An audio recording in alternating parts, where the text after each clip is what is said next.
Esta historia no deberían escucharla las personas demasiado impresionables. Incluso los policías experimentados, que durante años se habían acostumbrado a los crímenes más terribles, tuvieron que buscar ayuda psicológica después de lo que vieron en aquel sótano. Una mañana de octubre de 2015, el pequeño pueblo en las afueras de New Hampshire todavía vivía su vida habitual. Rara vez ocurría algo aquí que mereciera la atención siquiera del periódico local. La monotonía y el silencio parecían parte de la esencia misma de este lugar. Los residentes locales estaban acostumbrados a que nada realmente terrible pudiera suceder aquí. Pero ese día cambió para siempre la percepción de los habitantes sobre su pequeño y seguro mundo.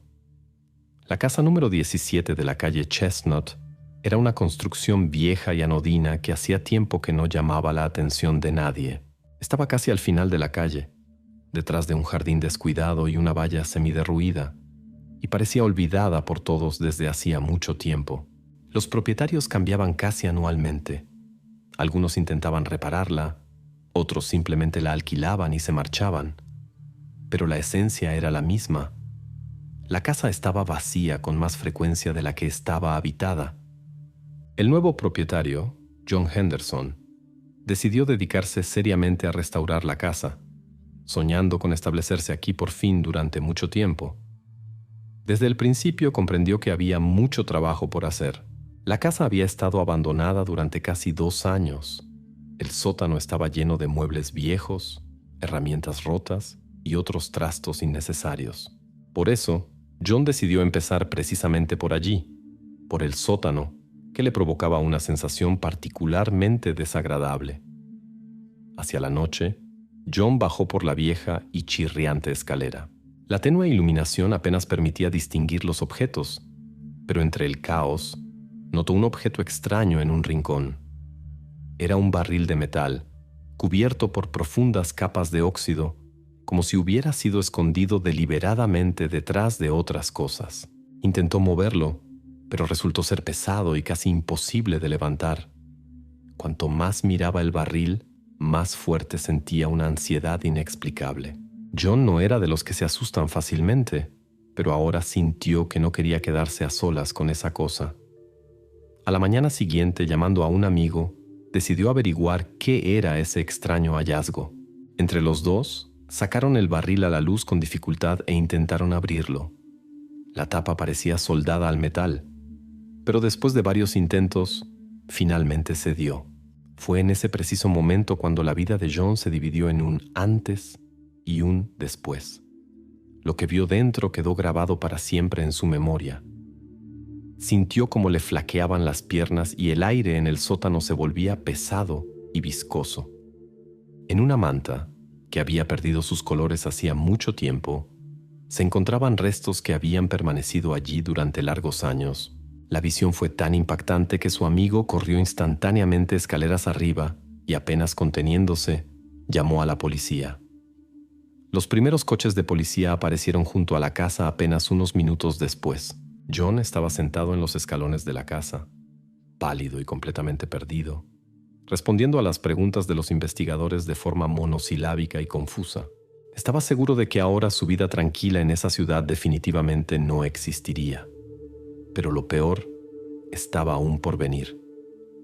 Cuando los policías bajaron, lo que vieron conmocionó incluso a los agentes más experimentados. Los guardianes del orden locales, acostumbrados a disputas familiares y pequeños robos, se quedaron paralizados, tratando de comprender a qué se enfrentarían. Más tarde, cuando uno de los detectives conversaba con sus colegas, dijo: «Creíamos haberlo visto todo, pero lo que había en ese barril hizo que muchos de nosotros nos preguntáramos si no llevábamos demasiado tiempo trabajando en la policía». No era simplemente otra escena del crimen. La atmósfera misma que rodeaba el hallazgo era insoportable.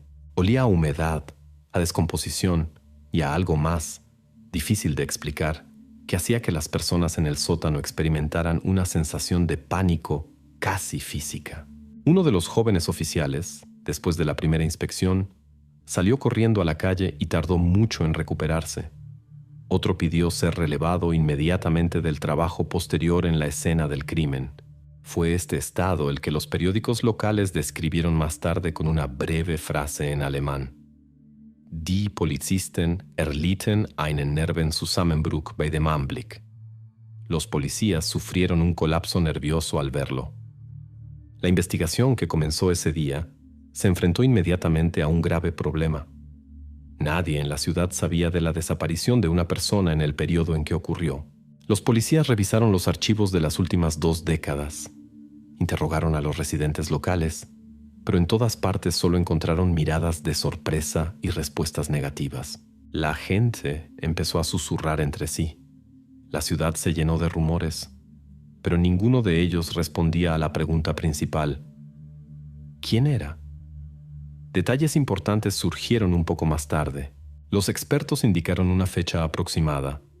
No había sucedido ayer ni hace un año, sino a mediados de los años 90. Durante más de 20 años, alguien había escondido este secreto en una casa corriente, por la que habían pasado decenas de personas, sin sospechar nada del horror oculto literalmente bajo sus pies. Los investigadores comenzaron a verificar a todos los que alguna vez vivieron en la casa o pudieron tener alguna relación con ella. El primer sospechoso fue que el propietario anterior, que vendió repentinamente la casa a precio de saldo y se fue de la ciudad sin dar explicaciones. Su identidad planteaba muchas preguntas, pero lo principal no era eso. Cuanto más profundizaba la policía en la casa, más extrañezas descubría que nadie había notado antes. Quedaba otra persona que despertaba sospechas: el vecino, un hombre anciano y silencioso que había vivido toda su vida al otro lado de la calle. En los interrogatorios respondía escuetamente, desviaba la mirada y repetía constantemente que no sabía nada. Pero fue precisamente en su comportamiento donde los policías notaron un nerviosismo oculto. La ciudad se quedó paralizada esperando. El tiempo pasaba, la tensión crecía y la gente ya comprendía que este caso no se parecería a ningún otro. El misterio era demasiado profundo y demasiado oscuro, y su resolución cambiaría para siempre no solo al pueblo, sino también los destinos de todos los que vivían en él.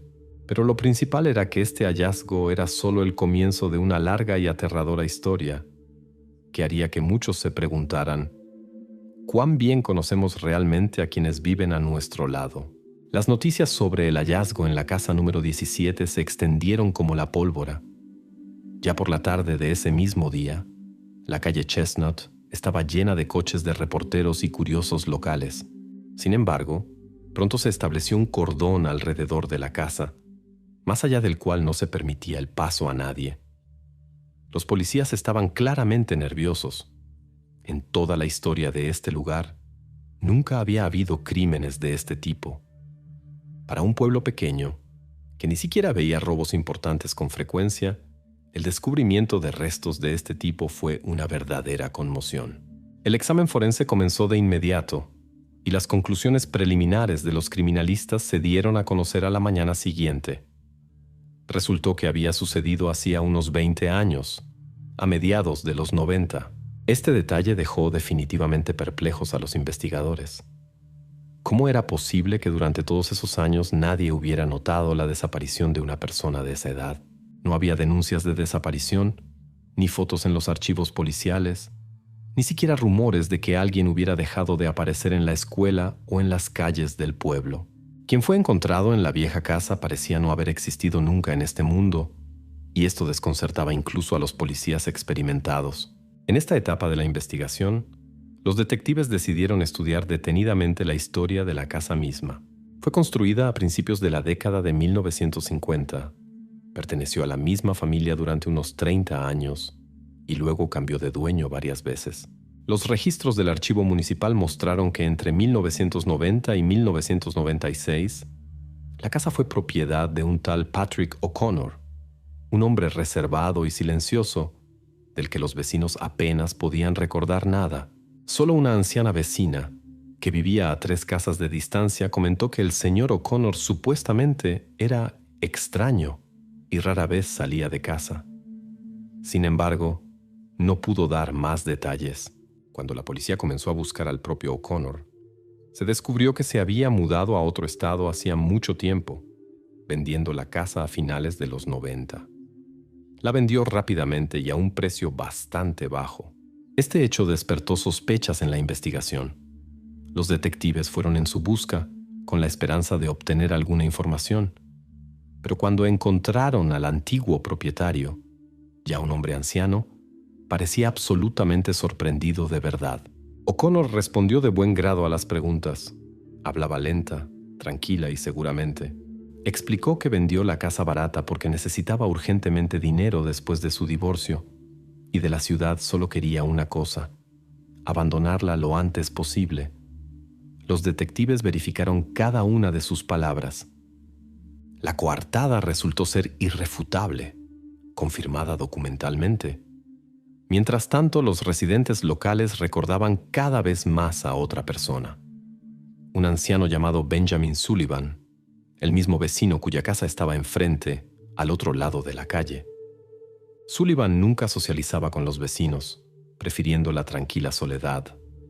Algunos decían que era un hombre extraño, otros lo consideraban simplemente un viejo jubilado que no molestaba a nadie, pero la policía se aferró a su figura no por casualidad. Uno de los testigos afirmó que en los años 90 había notado repetidamente cómo Sullivan entraba en la casa de O'Connor cuando éste no estaba en la ciudad.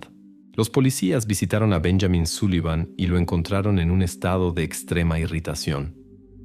El anciano estaba claramente disgustado por su aparición, pero se vio obligado a responder a las preguntas. Admitió que a veces vigilaba la casa mientras O'Connor estaba de viaje por negocios, pero negó haber visto a alguien extraño allí o algo inusual. Hablaba bruscamente, golpeando nerviosamente los dedos sobre la mesa, evitando la mirada directa. Los policías sintieron su inquietud, pero el anciano se negó a dar más explicaciones. Los detectives regresaron más tarde, exigiendo muestras para comparar el ADN, a lo que Sullivan se negó rotundamente, declarando que no veía ninguna razón para someterse a la prueba, ya que no había cometido ningún delito. La tensión crecía. Al tercer día de la investigación, la policía recibió los resultados del análisis de ADN encontrado en la manta. El rastro resultó ser masculino y, sorprendentemente, no coincidía ni con O'Connor, ni con las muestras que ya estaban en la base de datos de la policía. Quienquiera que hubiera cometido este crimen nunca antes había estado en el radar de las fuerzas del orden. La investigación decidió ampliar el círculo de búsqueda. Comenzaron a verificar a todos los familiares y conocidos de los antiguos propietarios. Empezaron a llegar a la ciudad investigadores de estados vecinos, realizando interrogatorios de muchas horas. Obligaban a la gente a recordar cualquier pequeño detalle que pudiera tener importancia. Y aquí de nuevo se toparon con un muro infranqueable. Nadie podía decir ni el nombre, ni el apellido, ni siquiera el lugar aproximado de donde podría haber venido la víctima. La policía comenzó a estudiar el entorno de la casa en los años en que, probablemente, todo sucedió.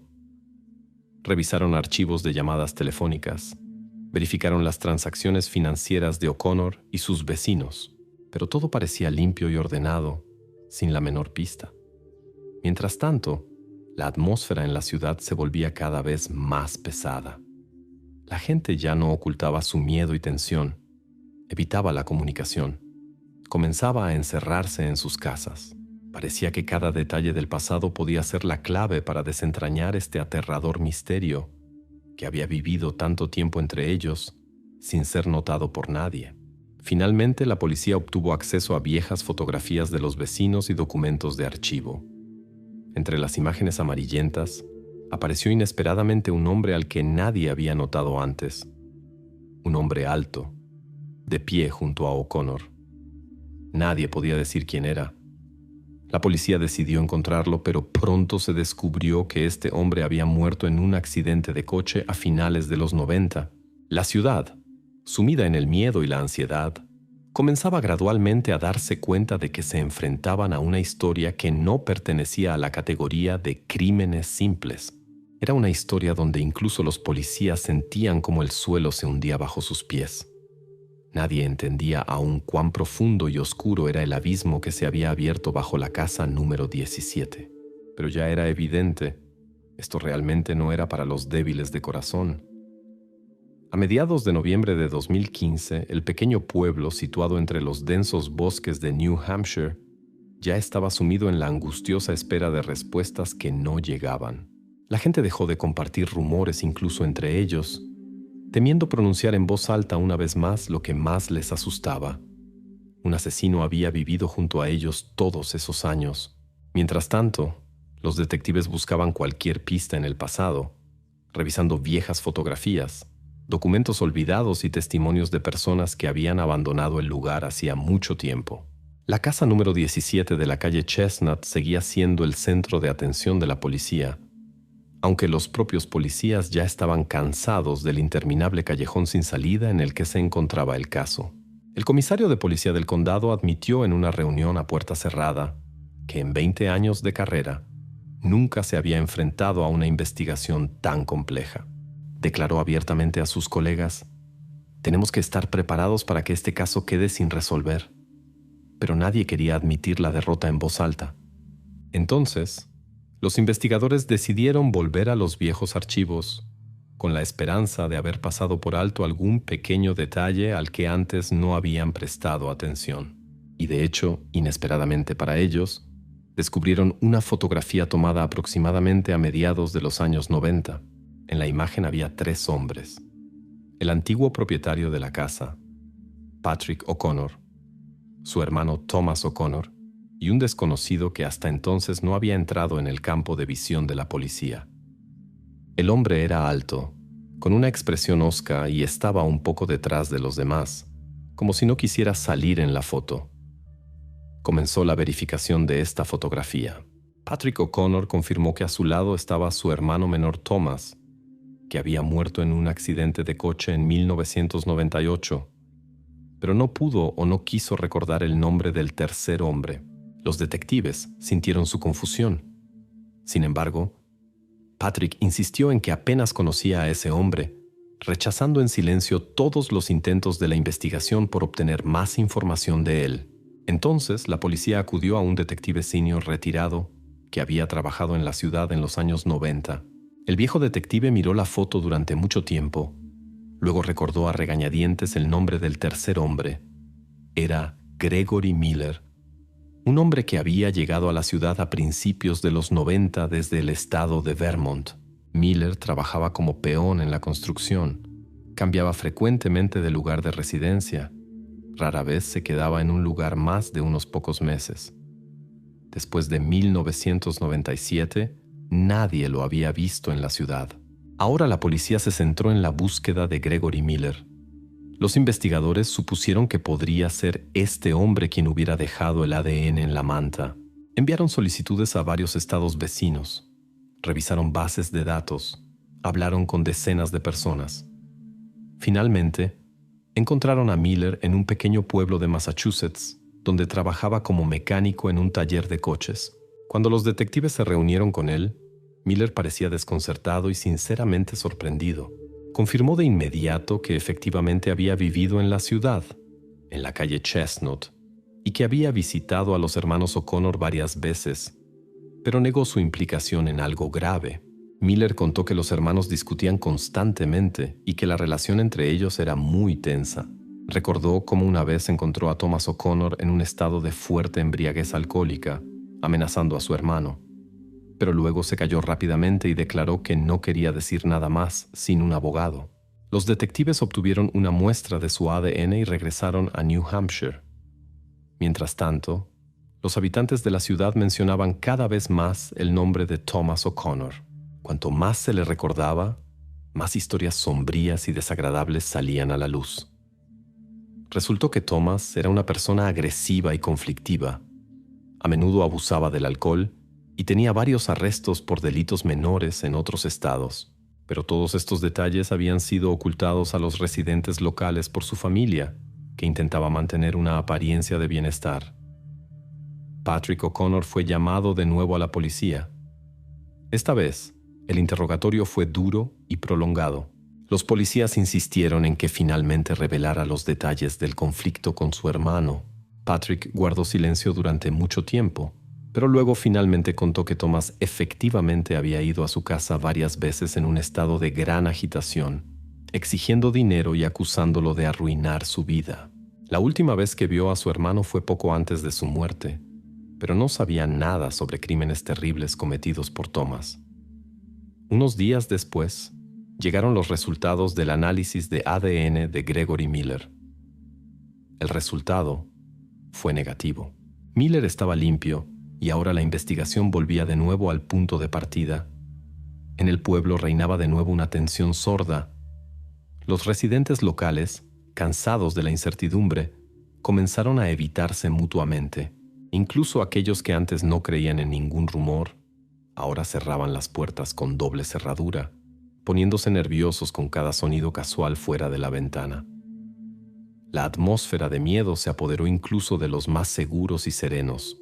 La casa número 17 ahora estaba precintada. Muchos la evitaban, temiendo siquiera mirar de reojo en esa dirección.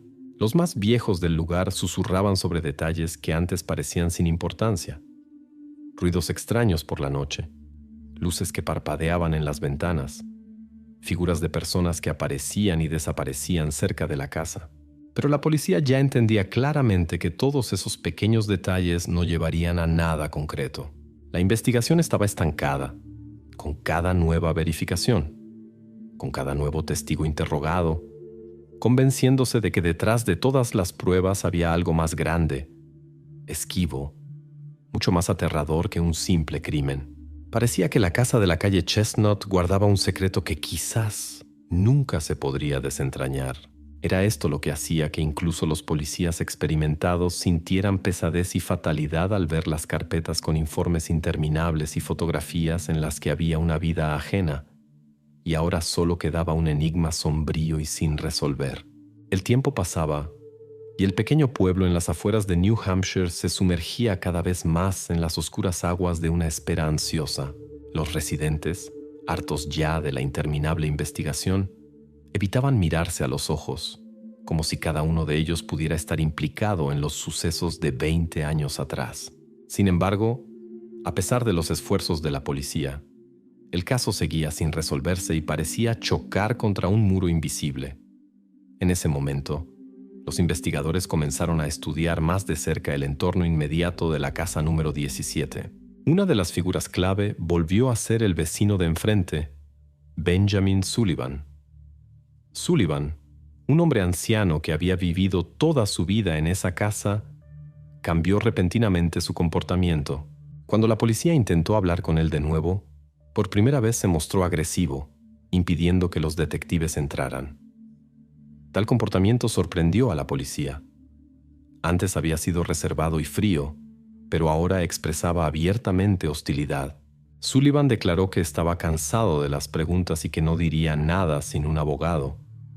Cuando le pidieron una muestra de ADN, el hombre se negó categóricamente, explicando que no tenía por qué justificarse por un crimen que no había cometido. Los investigadores decidieron averiguar qué era lo que tanto preocupaba a Sullivan y recurrieron a los archivos del pueblo. Pronto quedó claro que la familia Sullivan había vivido allí durante varias generaciones, y su pasado resultó no ser tan limpio como parecía a primera vista. Los vecinos recordaban que el abuelo del actual propietario de la casa era un hombre extremadamente reservado e incluso sombrío, y el padre de Benjamin había sido detenido una vez por la policía por agredir a un vecino, pero se libró con una multa y una sentencia suspendida. El propio Benjamin creció silencioso y reservado, prefiriendo la soledad incluso en su infancia, lo que a veces causaba preocupación entre los habitantes del pueblo. Los detectives decidieron verificar los vínculos de Sullivan con la casa número 17 y contactaron al antiguo propietario, Patrick O'Connor. Durante un nuevo interrogatorio, Patrick recordó de repente que el vecino le había ofrecido repetidamente venderle la casa, argumentando que supuestamente quería unir los terrenos. O'Connor se negó, ya que sentía una extraña antipatía hacia Sullivan y no quería tener nada que ver con él. Fue precisamente después de una de esas negativas cuando Sullivan supuestamente se enfadó mucho. Declaró que Patrick se arrepentiría de su decisión y literalmente le cerró la puerta en las narices. Estas declaraciones se convirtieron en motivo para la detención. Un gris día de diciembre, aparecieron coches de policía frente a la casa de Sullivan y el propio Benjamin fue llevado a la comisaría para un interrogatorio oficial. El pueblo se llenó instantáneamente de inquietud, ya que por primera vez en muchos años, la policía nombraba abiertamente a un sospechoso. Sullivan respondió con frialdad y brevedad, negando cualquier conexión con el crimen. Cuando le ofrecieron de nuevo someterse voluntariamente a la prueba de ADN, él, tras guardar silencio, aceptó inesperadamente, declarando que estaba harto de esta persecución y quería demostrar su inocencia. Mientras esperaban los resultados del análisis, los policías comenzaron a hurgar en los viejos archivos y efectos personales de Sullivan, intentando encontrar alguna conexión con lo ocurrido a mediados de los 90. Revisaron cada papel, cada viejo álbum, cada carta que pudieron encontrar en su casa. Y entonces, revisando un montón de viejas fotografías amarillentas por el tiempo, los detectives se toparon con una imagen que los dejó paralizados. En la fotografía, fechada aproximadamente en 1994, se veía un picnic, evidentemente en algún lugar del bosque cerca de la ciudad. Entre varias personas desconocidas en primer plano estaba sentado el propio Sullivan, y a su lado, una niña rubia que se parecía extrañamente a la imagen obtenida tras la reconstrucción facial de la encontrada en el sótano. Ambos sonreían, como si fueran muy cercanos. Los policías, asombrados por el hallazgo, enviaron inmediatamente la foto para un análisis adicional. Sullivan, mientras tanto, permanecía en la comisaría completamente seguro de que pronto saldría en libertad. Y tenía razón. El resultado de la prueba de ADN llegó negativo. Sullivan no era la persona cuyo rastro genético quedó en la escena del crimen. A pesar de esto, la policía lo llamó de nuevo para interrogarlo. Cuando le mostraron la fotografía, la expresión de Sullivan cambió por primera vez a una genuina confusión y ansiedad. Guardó silencio durante varios minutos examinando la imagen, luego admitió a regañadientes que conocía a la niña, pero se negó a explicar quién era, afirmando que no recordaba los detalles de ese día. Los detectives insistieron, pero Sullivan repetía obstinadamente que lo había olvidado todo. Parecía agotado, como si el simple pensamiento del pasado le causara dolor. Después del interrogatorio, la policía tuvo que dejarlo ir a casa, al no tener motivos fundados para detenerlo. Pero la imagen ya se había convertido en una sensación dentro del departamento de policía. Al día siguiente, se encontraron otras fotografías en los archivos, tomadas en el mismo periodo, en las que aparecían las mismas personas. En el centro del grupo estaba de nuevo la misma niña rubia, y junto a ella, en varias fotos, había un hombre que nadie de la policía había visto antes y del que los testigos no habían hablado. Los investigadores comenzaron a verificar las listas antiguas de residentes, los archivos escolares, las fotografías de los periódicos locales, intentando establecer la identidad del desconocido, pero parecía haberse disuelto en el tiempo, dejando tras de sí solo contornos borrosos en el viejo papel fotográfico. La ciudad volvió a sumergirse en una angustiosa espera. Sullivan ahora rara vez salía a la calle, evitaba las miradas de los vecinos y casi dejó de comunicarse incluso con sus familiares. Se volvió aún más reservado que antes, y parecía que le atormentaba no solo la sospecha de la policía, sino algo mucho más profundo y doloroso. Los policías continuaron revisando en silencio las viejas fotos, sintiendo ansiedad por el hecho de que la resolución del caso se alejaba cada vez más de ellos. Ninguno de ellos sospechaba entonces que el siguiente descubrimiento, hecho casi por casualidad, cambiaría su percepción de todo lo que parecía claro y les haría ver de nuevo a cada persona en este tranquilo pueblo. Mientras los habitantes del pueblo se encerraban definitivamente en sí mismos, el equipo de investigación continuaba revisando sin éxito decenas de fotografías y documentos de archivo, intentando encontrar alguna pista.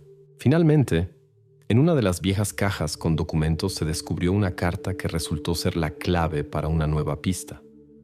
La carta estaba escrita a mano por el propio antiguo propietario de la casa, Patrick O'Connor, a finales de los años 90. En ella mencionaba a su hermano, Thomas O'Connor, con quien no mantenía contacto desde hacía muchos años. Los investigadores prestaron atención al hecho de que Patrick describía a su hermano como una persona de carácter complejo, irascible e inestable, cuya aparición en la ciudad siempre estaba asociada con problemas. La policía llamó inmediatamente a Patrick para otro interrogatorio, que esta vez se desarrolló en una atmósfera tensa, casi sin pausas ni concesiones. Los investigadores estaban decididos.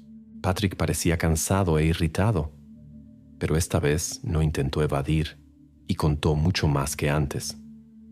Según sus palabras, Thomas efectivamente había visitado la ciudad aproximadamente a mediados de los 90, justo en el periodo en que todo sucedió. Patrick recordaba que su hermano parecía agotado y estaba constantemente al borde del colapso. Su relación era tan tensa que Patrick le pidió a su hermano que abandonara su casa ya al tercer día de su estancia. Después de eso, nunca más se comunicaron. Los investigadores volvieron a consultar los archivos y encontraron registros que confirmaban que Thomas O'Connor efectivamente había estado en la ciudad durante el periodo indicado. También lograron encontrar testigos que lo vieron entonces. Una de las vecinas recordaba claramente cómo Thomas caminaba por la calle a altas horas de la noche, hablando solo y expresando con gestos algún tipo de agresión. Provocaba en la gente una sensación de ansiedad y aprensión, pero nadie se atrevía a contactar a la policía, atribuyéndolo a conflictos familiares domésticos.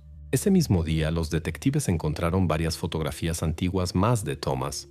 Comparándolas con la fotografía encontrada anteriormente, donde estaba retratada aquella invitada rubia. El hombre de las fotos se parecía tanto al hermano del antiguo propietario de la casa que a los investigadores apenas les quedaban dudas. La investigación decidió encontrar urgentemente a Thomas, creyendo que podría estar directamente relacionado con el crimen ocurrido. Sin embargo, averiguar el paradero de Thomas O'Connor resultó ser mucho más complicado de lo previsto. No tenía residencia oficial, hacía tiempo que no pagaba impuestos y prácticamente no se le mencionaba en ninguna parte en los últimos años. Su nombre ni siquiera figuraba en las bases de datos oficiales de los estados, lo que pareció muy extraño a los investigadores. Patrick admitió que no había mantenido contacto con su hermano durante más de 20 años y no tenía ni idea de si todavía estaba vivo. La policía envió varias solicitudes a estados vecinos, mientras continuaba interrogando a personas que pudieran recordar a Thomas. Pronto llegó una respuesta de Massachusetts. En la base de datos de la policía local se encontró un informe sobre un accidente de tráfico ocurrido en el invierno de 1998. En el informe figuraba el nombre de Thomas O'Connor. El hombre murió en el lugar del accidente, y esto fue confirmado oficialmente por documentos y resultados de exámenes forenses. Esta noticia fue un shock para la investigación, ya que Thomas, que parecía el sospechoso ideal, ahora quedaba fuera del cuadro del crimen. Patrick se enteró de la muerte de su hermano solo por los policías y quedó impactado por lo que escuchó. Parecía desconcertado y sinceramente afligido, y era evidente que no podía tener idea de que su hermano había muerto hacía más de 20 años. La policía, sin embargo, decidió investigar a fondo las circunstancias de la muerte de Thomas. Durante la verificación se descubrió que el accidente fue realmente ordinario y ocurrió por su culpa. En una carretera helada, Thomas perdió el control del coche y chocó contra un árbol. No se encontraron circunstancias sospechosas, y el propio Thomas llevaba entonces un estilo de vida extremadamente reservado y solitario, prácticamente sin comunicarse con los demás. El motivo de su visita al pueblo varios años antes de su muerte seguía sin estar claro, pero no se encontraron rastros evidentes que lo vincularan con el crimen. Mientras los investigadores se sumergían de nuevo en la incertidumbre, los habitantes del pueblo continuaban viviendo dolorosamente bajo la presión del miedo constante. Nadie entendía ya en quién se podía confiar y quién simplemente ocultaba algo terrible.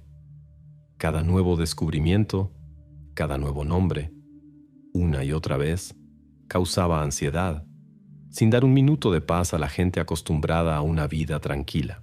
Patrick O'Connor, después de todos estos eventos, prefirió abandonar el pueblo para siempre. Vendió todas sus propiedades y dejó el lugar con el que estaba związany ciemny glava jego żyzni, ligado a un capítulo tan oscuro de su vida. La casa de enfrente, perteneciente al vecino Sullivan, por el contrario, se sumió en un aislamiento y alienación aún mayores. Benjamin Sullivan rara vez salía, evitando las miradas de los transeúntes y tratando claramente de esconderse de los ojos ajenos. Y la fotografía, con la que comenzó la siguiente oleada de la investigación, ahora yacía en el archivo policial, y ya casi nadie la miraba. El hombre en ella, Thomas O'Connor, permaneció para siempre en el pasado, llevándose consigo el secreto de sus visitas y las verdaderas razones de sus acciones. Nadie podía preguntarle ya qué hizo en esa casa, qué sabía sobre lo que estaba sucediendo y qué ocurrió realmente en aquellos oscuros días de los años 90. Después de que la figura de Thomas O'Connor desapareciera definitivamente del tablero de la investigación, los detectives decidieron volver meticulosamente al principio, con la esperanza de descubrir detalles que se habían pasado por altos en los primeros días de la investigación. Ahora se prestaba especial atención a las personas que vivían en las inmediaciones de la desafortunada casa de Chestnut Street, en aquellos años en que ocurrió el crimen. Una de las testigos clave fue una anciana llamada Emily Harper, que había vivido en la calle toda su vida. Al principio, Emily, alegando su avanzada edad y mala memoria, no quería hablar con la policía, pero después de largas persuasiones accedió a contar lo poco que sabía. La mujer hablaba lentamente, haciendo largas pausas, como si revisara cuidadosamente los acontecimientos del pasado en su memoria. Emily recordó cómo una vez, a mediados de los 90, fue testigo de un suceso extraño. Tarde en la noche, alrededor de la medianoche, vio a través de la ventana de su casa un coche aparcado cerca de la casa número 17. En el coche estaba sentada una persona cuyo rostro ocultaba la oscuridad. El coche no apagó los faros, como si el conductor esperara a alguien. Unos minutos después, un hombre desconocido se acercó rápidamente al coche, se sentó en el asiento del pasajero y el coche se marchó. La mujer nunca antes había visto ese coche y no sabía quiénes eran esas personas. Los policías escucharon atentamente a Emily e intentaron averiguar detalles adicionales: el color del coche, la matrícula o la marca. Pero la memoria ya le fallaba a la testigo. Todo lo que recordaba era el comportamiento inusual de los desconocidos y la sensación de ansiedad que la invadió aquella noche.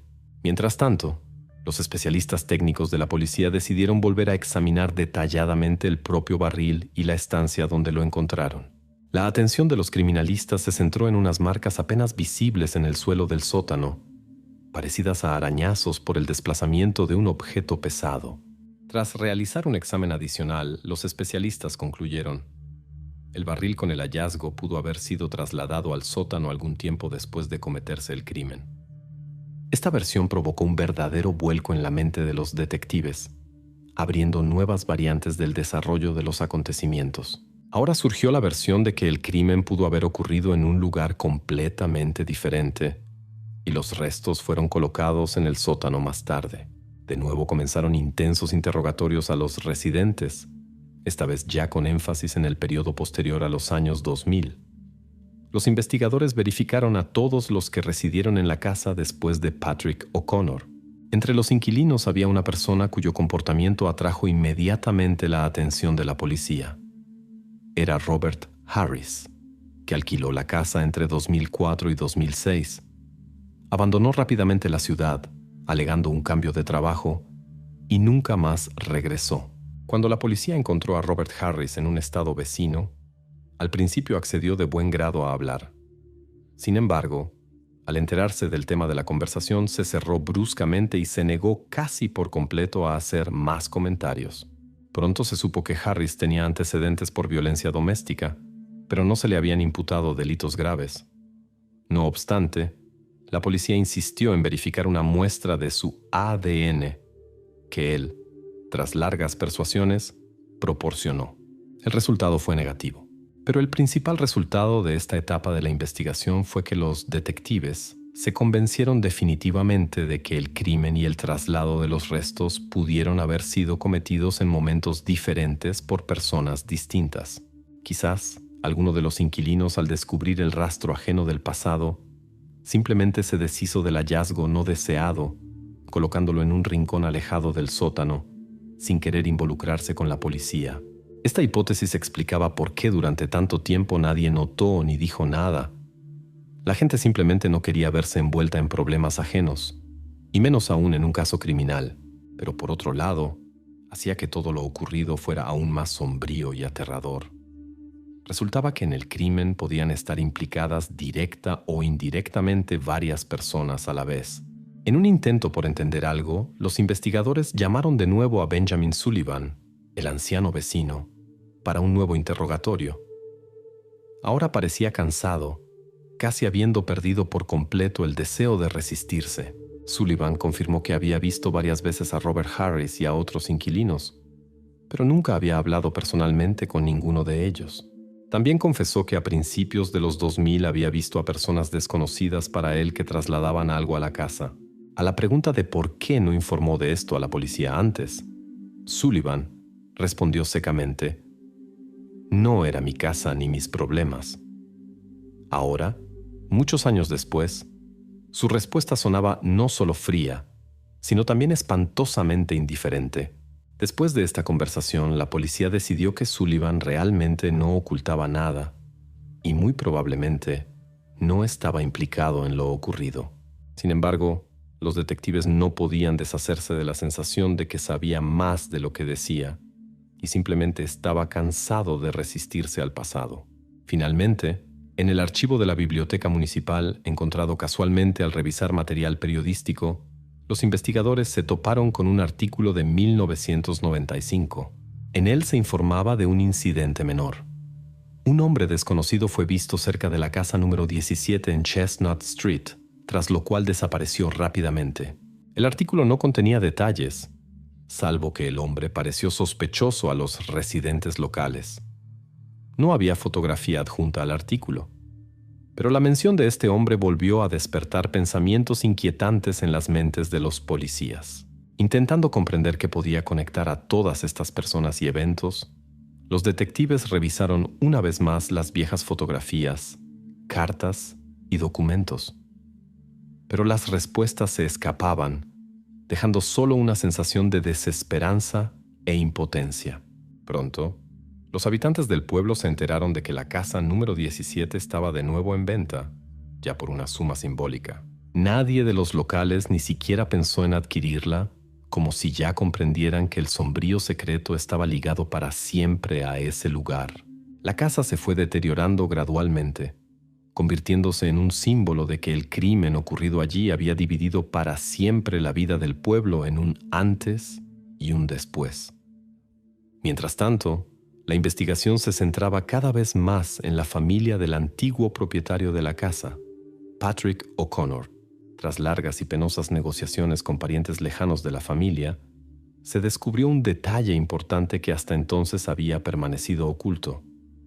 Thomas, el hermano fallecido de Patrick, realmente tenía una hija, a la que nadie de la familia había visto en más de 25 años. Su nombre era Jennifer. La historia de Jennifer resultó ser tan enrevesada y sombría que incluso los propios parientes hablaban de ella a regañadientes. La madre de Jennifer, de quien Thomas llevaba mucho tiempo divorciado, prácticamente no se comunicaba con la familia O'Connor después de la ruptura. Los parientes confesaron que después del divorcio, Thomas había tenido conflictos repetidamente con su ex esposa por la hija, insistiendo en que viviera con él. Después de uno de esos conflictos, ocurrido aproximadamente a principios de 1995, Jennifer fue llevada por Thomas, y después de eso, ninguno de los parientes la volvió a ver ni supo nada de ella. Al recibir esta información, la policía llamó inmediatamente a Patrick O'Connor para otra conversación. Esta vez, Patrick parecía abatido y nervioso, claramente sin esperar que los viejos secretos familiares salieran a la superficie. Guardó silencio durante mucho tiempo antes de hablar. Según sus palabras, Thomas efectivamente mencionó a su hija en su último encuentro, pero habló de ella como si tuviera constantes dificultades con ella. Sin embargo, Patrick afirmó categóricamente que nunca había visto personalmente a Jennifer y no sabía nada sobre su destino posterior. Ni siquiera sospechaba que su hermano pudiera haberla traído a la ciudad en ese momento. Mientras tanto, en la policía verificaban meticulosamente cualquier información relativa a Jennifer. Los investigadores contactaron a su madre, que vivía en otro estado, quien confirmó que Thomas efectivamente se había llevado a la hija después del conflicto. La mujer contó que en los últimos días antes de que su padre se la llevara, Jennifer parecía muy asustada y no quería ir con su padre.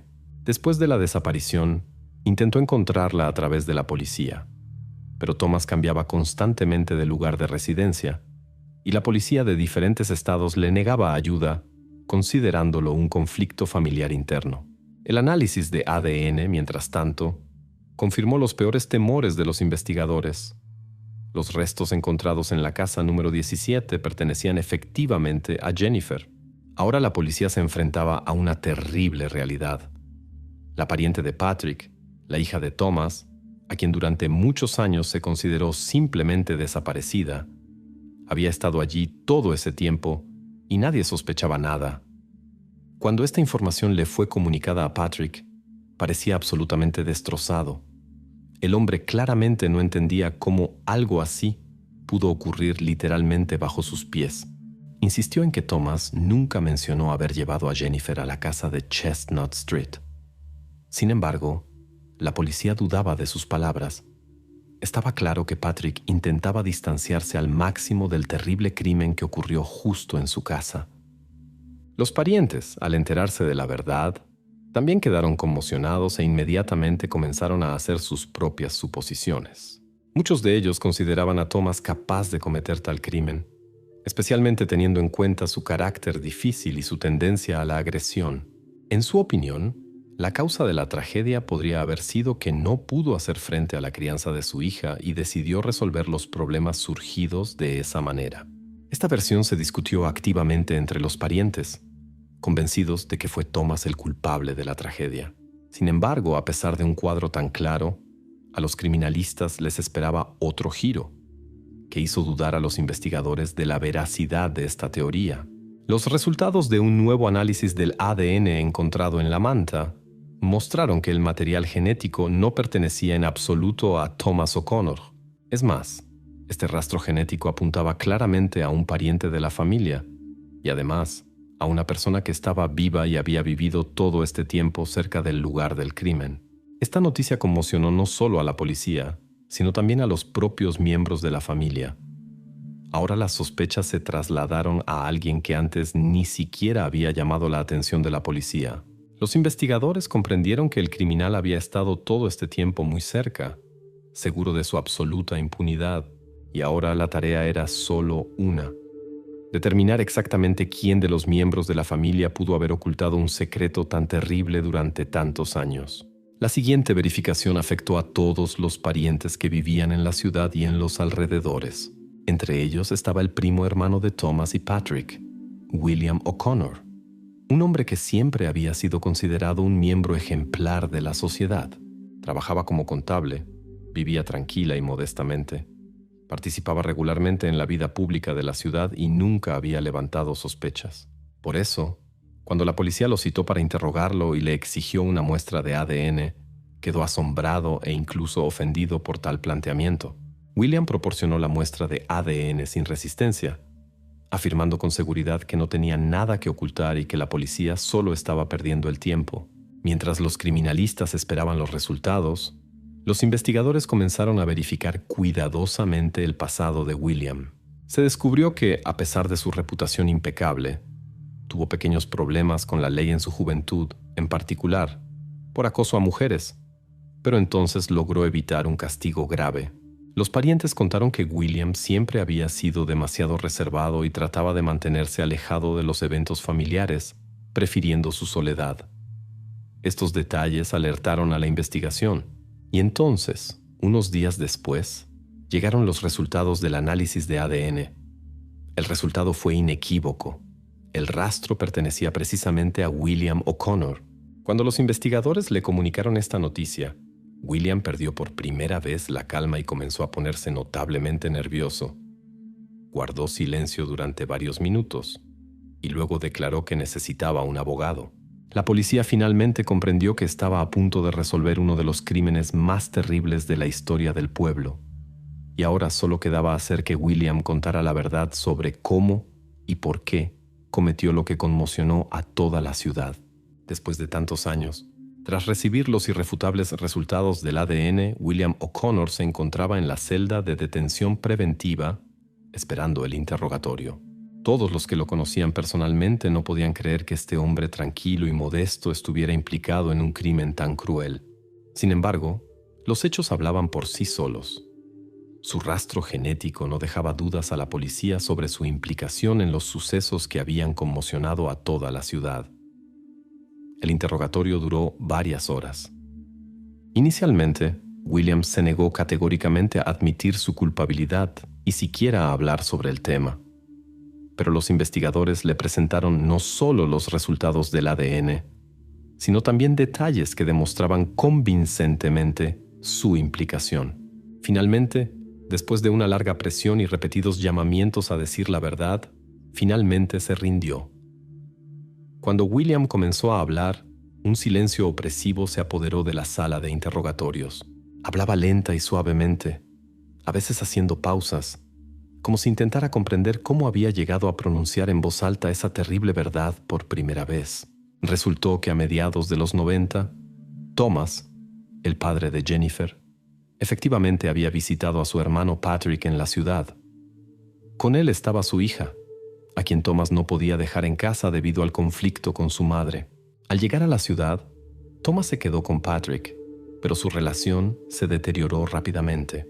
Entonces Thomas le pidió a William, que vivía en la casa de al lado y era su primo hermano, que cuidara de Jennifer por un tiempo, hasta que arreglara las cosas con Patrick. Al principio William aceptó, ya que nadie sospechaba nada malo de él, y la propia Jennifer se sentía bastante tranquila en su casa. Sin embargo, después de un tiempo empezó a preocuparse, a preguntar cuándo volvería su padre y a pedir constantemente irse a casa. Esto comenzó a irritar a William, que no estaba acostumbrado a la presencia de otras personas en su casa, y perdía rápidamente la paciencia. Una de las noches, hubo un conflicto entre ellos. Jennifer intentó salir de la casa, pero William, temiendo que contara a los parientes sobre su trato brusco, la detuvo, usando la fuerza. La situación se salió rápidamente de control, y William, perdiendo el dominio de sí mismo, cometió aquello tan terrible que posteriormente fue descubierto muchos años después en la casa de Patrick. Después de lo sucedido, entró en pánico e intentó deshacerse de los rastros. Aprovechando la ausencia temporal de Patrick y la falta de Thomas, entró en la casa de su pariente y colocó los restos en el barril de metal, que luego escondió en el sótano, entre trastos viejos y escombros de construcción. Estaba seguro de que nadie encontraría nunca lo que había hecho. Después de todo, la casa estaba abandonada y Patrick pronto planeaba irse de la ciudad. Con el paso del tiempo, William casi se convenció a sí mismo de que aquello nunca había sucedido. Volvió a su vida normal, continuó trabajando como contable, mantuvo su reputación de ciudadano ejemplar y evitó cualquier sospecha. A veces pasaba por delante de la casa de Chestnut Street, pero cada vez se obligaba a no pensar en lo sucedido, esperando que con el tiempo su crimen se olvidara y permaneciera para siempre en secreto. Mientras tanto, Thomas, al no encontrar a Jennifer después de regresar a la ciudad, decidió que la niña había huido de regreso con su madre. Debido a los numerosos conflictos y la aversión mutua, prácticamente no se comunicaban, por lo que ni Thomas ni la madre de Jennifer supieron nunca la verdad sobre su destino. Se culparon mutuamente por la desaparición y no intentaron aclarar la situación hasta el final. Patrick tampoco sabía nada de lo sucedido. Simplemente vendió la casa y se fue, cansado de los interminables problemas con su hermano. Así, esta tragedia quedó completamente oculta para todos sus participantes, y solo William, permaneciendo como el único guardián del terrible secreto, vivió toda su vida con la pesada carga de su culpa. Tras la confesión de William, el pueblo quedó en shock. Nadie podía creer que un hombre tranquilo y discreto hubiera ocultado un crimen tan cruel durante tantos años. La familia O'Connor quedó completamente destrozada por esta noticia, y muchos parientes dejaron de hablarse para siempre, sintiéndose culpables por no haber notado nada extraño. William fue arrestado y puesto bajo custodia, a la espera del juicio.